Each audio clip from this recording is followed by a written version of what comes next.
Halo teman-teman semua, salam literasi. Ya aho, teman-teman sekalian, beranikah kalian berpikir di era sekarang ini, mengapa korupsi masih tetap merajalela di negara kita Indonesia? Atau mengapa kebijakan program makan bergizi gratis lebih diprioritaskan dibandingkan pendidikan ataupun infrastruktur yang dapat menunjang generasi emas 2045? Teman-teman sekalian, ini bukanlah suatu kebetulan, melainkan siklus politik yang berulang tanpa adanya kepastian atau substansi. Teman-teman sekalian, di tengah era zaman sekarang ini, kita perlu berpikir kritis. Dan untuk hari ini, saya, William Tikmadisko Zebua, pada hari ini akan mengulas salah satu buku yang akan mengkritik pemerintah, bukan hanya sebagai dongeng semata, namun menjadi kritikan tajam dari pemerintah yang terpilih.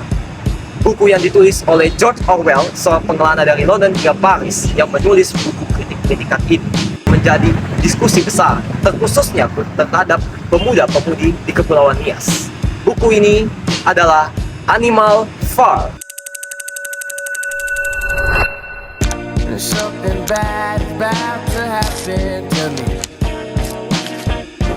I don't know what I feel. Teman-teman sekalian, buku yang diterbitkan oleh Immortal Publishing ini secara singkat menceritakan sebuah kandang yang begitu hampa dan begitu tua ketika para hewan penuh penderitaan di sebuah kandang bernama Manor Farm, dan pada akhirnya mereka melakukan revolusi untuk menegakkan keadilan di bawah naungan para babi yang begitu cerdik.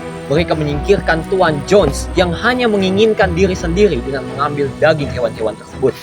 Namun, jika revolusi dibawahi tanpa adanya transformasi yang nyata, sebuah perubahan hanya terjadi tanpa adanya substansi, yang pada akhirnya membuat sebuah revolusi hanya menjadi slogan semata. Ketika babi-babi cerdik tersebut hanya datang untuk merubah topeng tanpa adanya substansi yang nyata. Dan ending ini begitu ironi saat para hewan tersebut, para babi itu hanya membuat para hewan-hewan yang tadinya melek pada revolusi, ada akhirnya jatuh terhadap para babi itu sendiri, hingga upaya revolusi gagal sepenuhnya.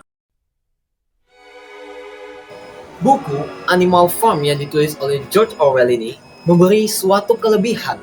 Pertama, dari kesederhanaannya, buku yang tidak setebal buku pelajaran ini memberikan nuansa yang begitu kuat dan mudah dipahami oleh berbagai kalangan dibandingkan dengan buku politik yang ditulis oleh peneliti dari humaniora yang menuliskan buku politik dengan begitu rumit, dengan istilah-istilah yang berbelit-belit.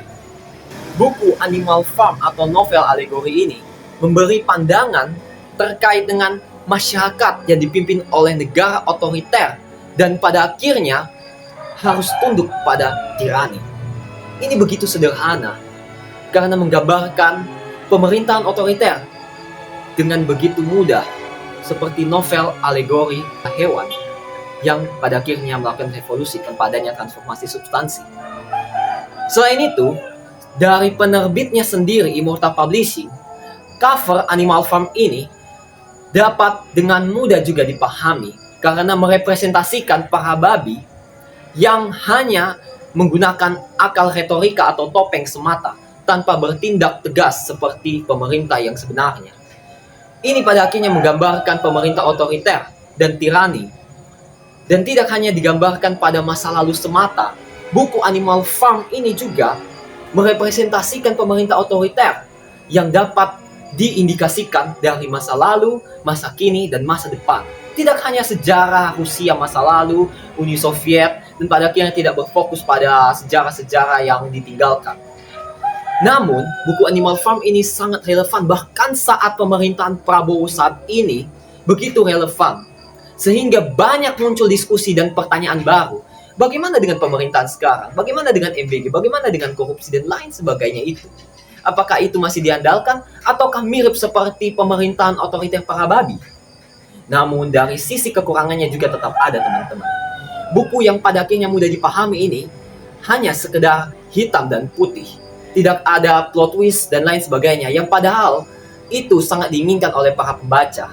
Selain itu, dari endingnya sendiri, buku Animal Farm ini hanya memberikan akhir yang buruk. Sehingga, kisah ini hanya berakhir dengan ironi. Namun terlepas dari kekurangan dan kelebihannya, kita bisa melihat sekarang ini sebagai anak-anak muda, terkhususnya di Kepulauan Nias, bahwa buku Animal Farm yang tidak setebal buku pelajaran ini, dan bahkan hanya memberikan nuansa fiktif saja, dapat menjadi salah satu contoh bahwa berpikir kritis itu penting dan merefleksikan terkait dengan pemerintahan dan politik tanpa menggugah setiap kesalahan yang ada. Itu begitu penting. Janganlah menjadi pemerintahan yang apatis dan pada akhirnya jatuh di tengah masyarakat yang sulit. Saya, William Tikmadis Kozebua, pamit undur diri. Salam literasi dan Yahoo!